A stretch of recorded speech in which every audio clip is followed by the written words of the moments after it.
성폭행, 성추행, 미수 같은 것들은 비일비재했는데요.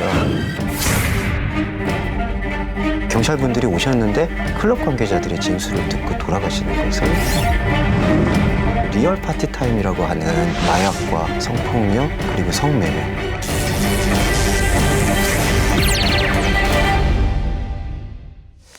네, 그 6개월 동안 강남 클럽에 잠입, 또 위장 취업 뭐 이렇게 얘기를 해야 되겠네요. 해서 강남 근처의 클럽들이 어떤 방식으로 돌아가고 있는지를 살펴봤던 작가님이자 목사님, 주원규 작가님, 목사님 모셔서 다시 한번 좀 얘기를 해보려고 합니다. 어서 오십시오. 네, 안녕하세요. 그 작가님 신변을 걱정하는 분들이 되게 많았습니다. 사실 방송 이후에 기사도 많이 나고 뭐 그랬는데, 네. 근데 정작 작가님은 오히려 아이들 신변이 더 걱정이 되신다고. 네, 맞습니다.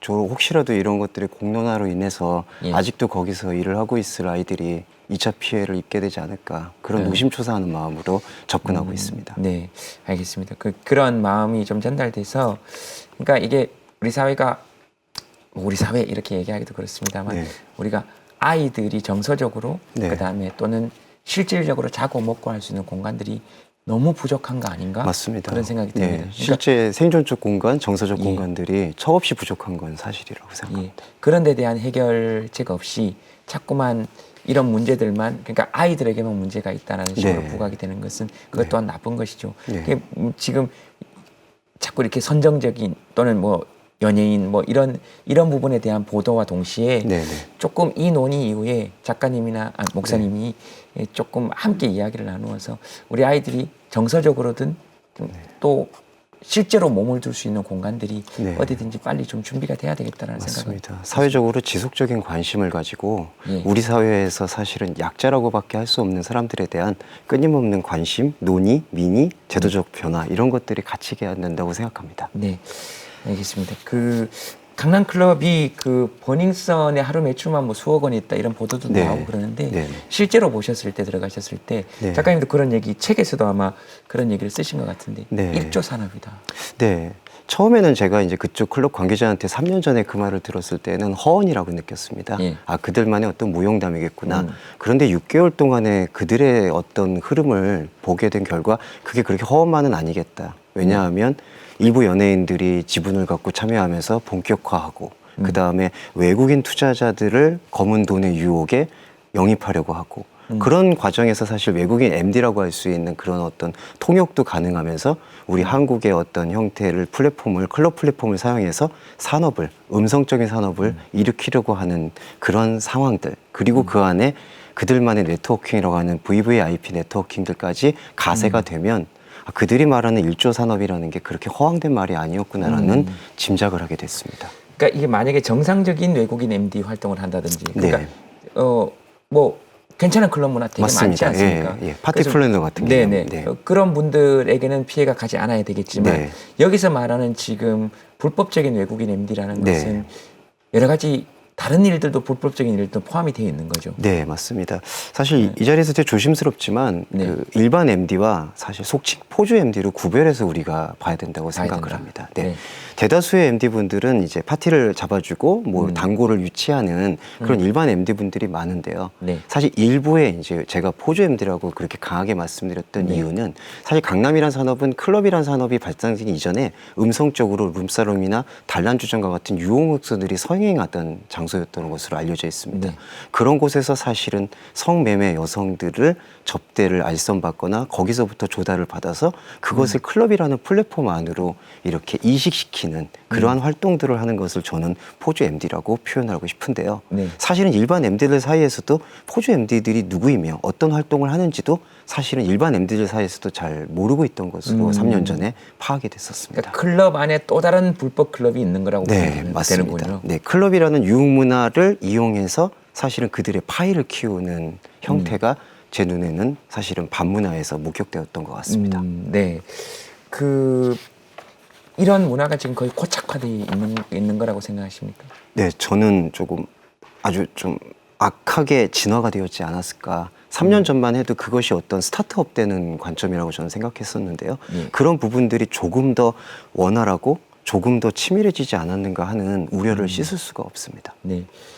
근데 지금 목사님이, 그러니까 작가님이 여기에 사실은 갔던 이유는 네.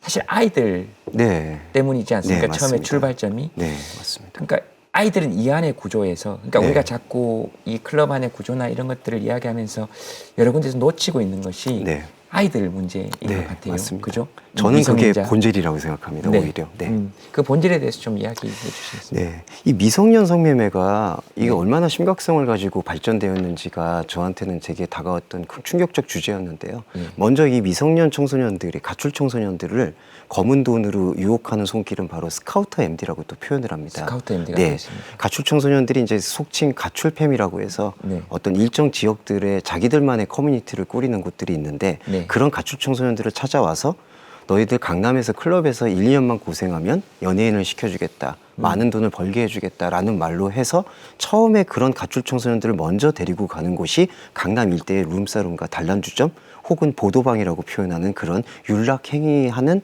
플랫폼입니다. 네. 그런데 그런 플랫폼에서 시작해서 거기서 속칭 그들이 말하는 경쟁력이 있는 가출 청소년들을 클럽이라는 플랫폼 안으로 밀어넣고 그 클럽 안에 이미 음성적으로 형성되어 있는 VVIP 네트워킹의 음성적 성매매의 장으로 밀어넣고 있는 것이 저는 문제의 본질이 아닐까라는 생각을 합니다.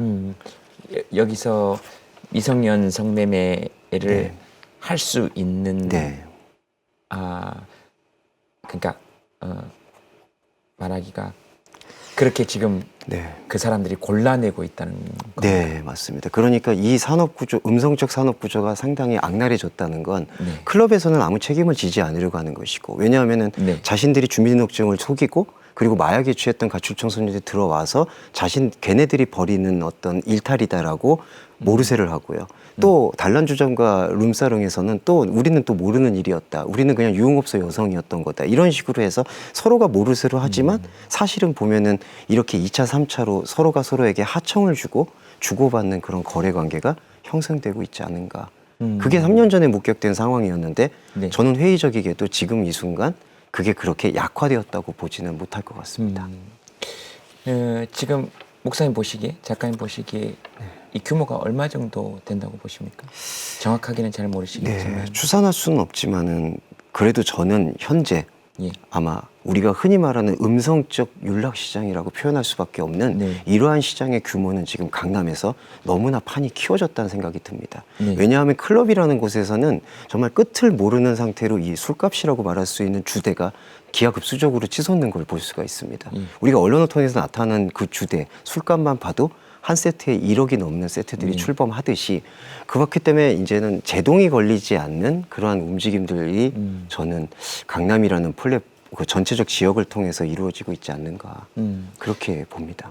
혹시 잊혀지지 않는 아이 네. 있습니까? 네. 뭐 다 그러시겠지만. 네. 제일 고통스러운 친구가 네. 이제 정말 시를 잘 쓰는 친구였습니다. 15살, 그때 당시 3년 전에 15살 여자아이였는데 저한테 쌍꺼풀 수술을 시켜달라고 하더라고요. 네. 30만 원이 필요하다고 했습니다. 근데 저는 그 30만 원을 주지 못하고 어린아이가 무슨 쌍꺼풀 수술이냐라고 만류했었던 기억이 있습니다. 근데 그 하고 싶은 마음이 들 때가 있거든요. 네. 정말로. 네. 그리고 그런 얘기를 하고 싶었나 보다. 네. 누군가에게. 네, 맞습니다. 네. 그랬는데 너무나 안타까운 게 제가 잠입 취재를 하게 되고 4개월째 되는데 제가 몰고 있었던 그 콜카라는 차 뒤편에 그 친구가 앉아있던 모습을 봤을 때 그 짙게 형성된 쌍꺼풀 수술과 코 수술의 흔적 앞에서 제가 왜 그때 그냥 30만 원을 어떻게 해서든지 마련해서 주지 않았을까.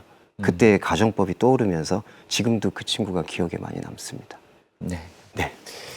그럼 뭐 작가님 잘못 아니고 목사님 잘못도 아니고 그 아이 잘못도 아닌 거니까요. 네. 그리고 그때 되게 그런 얘기를 하고 싶었나 봐요. 네, 맞습니다. 사람 살다 보면 그럴 때 있잖아요. 네. 그러니까 나 이거 진짜 하고 싶어. 네. 그래? 그렇구나. 네. 사실 그 말 한마디 어디선가 듣고 싶은 거거든요. 네. 뭐 그런 역할들이 네. 그 우리 사회가 아니면 어른들이 네. 자꾸 이렇게 아이들 뭐 이렇게 네. 근데 이게 개별적 아이들에게 해주는 역할들이 너무나 없어서 지금 이런 일들이 벌어지는 거 아닙니까? 사실 네. 사실 아이들이 지금 먹고 잘 공간, 그 다음에 정서적으로 안정을 얻을 수 있는 공간, 네. 심리적으로 지지를 받고 인정받을 수 있는 공간이 턱없이 네. 없다고 하는 것과 마찬가지거든요. 네, 그래서 맞습니다. 뭐 어떻게 해야, 그러니까 이게 어떻게 하면 이 사태를 해결할 수 있을까라는 질문과 맞닿아 있는 것 같습니다. 네, 맞습니다.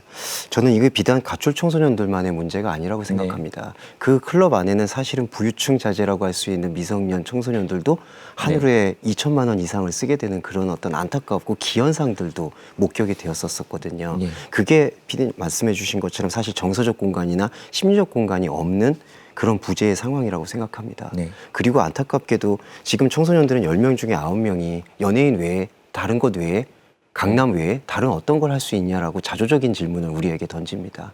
그런 친구들이 움직일 수 있는 그런 어떤 그리고 자유롭고 정의롭고 공정하게 경쟁할 수 있는 그런 공간들을 계속해서 우리 기성세대가 관심을 갖고 마련해 주는 것이 사실은 이번 버닝썬 게이트라고 얘기할 수 있는 이런 클럽의 음성적인 문화를 법적으로나 대조적으로 해결하는 것과 동시에 병행돼야 된다고 생각합니다. 그렇죠. 뭐 언론과 경찰과 유착 관계 네. 뭐 이런 걸 밝혀내는 것과 동시에 네, 맞습니다. 이게 지금 그 수많은 그 어른들의 욕망 때문에 네, 희생되어지는 아이들이 있는 거니까 네, 맞습니다. 사실 목사님 빼고 저희들 모두가 공범이라고 봐도 지장이 없을 아닙니다. 만큼 제가 그런데요. 제일 공범이라고 생각합니다. 아니 네. 정말로 그런데 그러니까 이런 이야기들을 조금 더 많이 해야 될 것 같고 네. 아이들에게 그런 공간들이 빨리 좀 준비돼야 될 것 같고 네, 그 다음에 연예인을 꿈꾸는 아이들 제가 이렇게 저도 이렇게 만나서 물어보면 그런 얘기 하거든요. 그나마 거기가 제일 공정하다. 맞습니다. 그러니까 다른 분야에 있어서 부모 백 없이 네. 그 다음에 집안의 재력의 도움 없이 네, 자기 온전히 혼자서 노력해서 성공할 수 있는 공간들이 네, 더 많이 펼쳐져야 되는 거죠. 맞습니다. 분명히 네. 이렇게 어른들이 그런 생각을 좀 많이 해야 될 것 같습니다. 네. 네. 알겠습니다. 목사님 잠깐 이야기 잘 들었고요. 네. 신청곡 한 곡 받겠습니다. 네, 그 친구가 좋아하던 노래였습니다. 그 BTS라는 우리 방탄소년단의 그 봄날이라는 노래 청해 듣고 싶습니다. 알겠습니다. 네, 노래 듣겠습니다. 목사님 고맙습니다. 네, 감사합니다. 네, 감사합니다. 보고 있어도 보고 싶다. 너무 약속한 시간 나는 우리가 밉다. 이제 얼굴 한번 보는 것조차 힘들다.